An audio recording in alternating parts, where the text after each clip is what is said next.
Cette vidéo s'adresse à tous les bien-pensants, ceux qui s'accommodent de croire au Père Noël du GCO anti-bouchon, ceux qui préfèrent ne pas savoir, ceux qui préfèrent regarder de haut les opposants à ce projet en ricanant.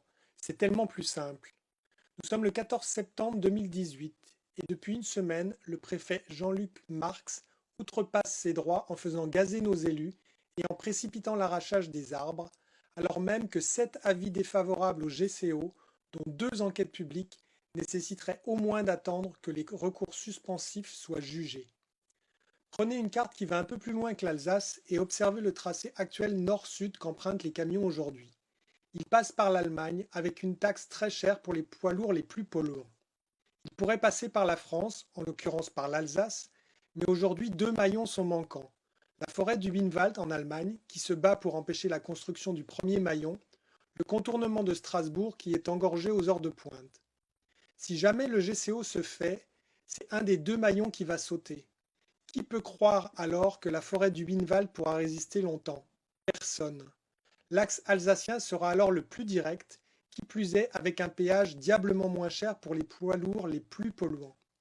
Bien sûr, Strasbourg en fera les frais à cause des vents dominants ouest, mais également toute l'Alsace. La déferlante des poids lourds, ce n'est pas qu'une vue de l'esprit. Autre point, les autorités locales se gargarisent d'un magnifique futur boulevard urbain, dont on ne sait d'ailleurs pas comment il sera financé. Le boulevard urbain, grosso modo, ça consiste à transformer une autoroute 3 voies avec des milliers de véhicules en un boulevard avec au mieux 2 voies et quasiment ces mêmes milliers de véhicules. Alors qu'aux heures de pointe, tout le monde veut se rendre ou quitter Strasbourg, comment peut-on prétendre fluidifier la circulation avec une telle organisation des flux? On nous prend vraiment pour des cons.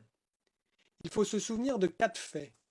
Le rapport indépendant TTK de 2003 qui proposait des alternatives a délibérément été enterré par les autorités locales. Il indiquait clairement le GCO est la pire des solutions.